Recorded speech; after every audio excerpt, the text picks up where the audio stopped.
Hello and welcome to today's tutorial.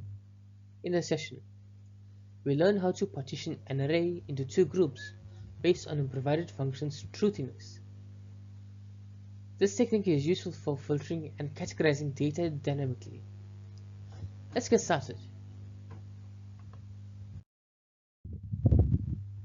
This function allows us to split an array into two subarrays, making it useful for categorization and filtering tasks.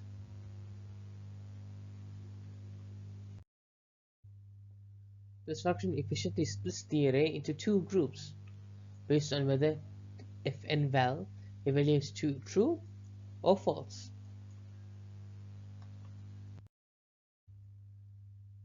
This method ensures that every element is checked, categorized, and stored efficiently in the correct subarray. This function is highly flexible, allowing us to partition arrays based on any logical condition.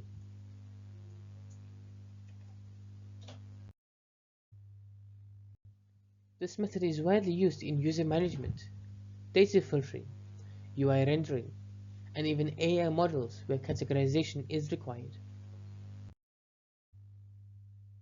This wraps up our lesson. We've learned how to split arrays dynamically into two groups based on conditions.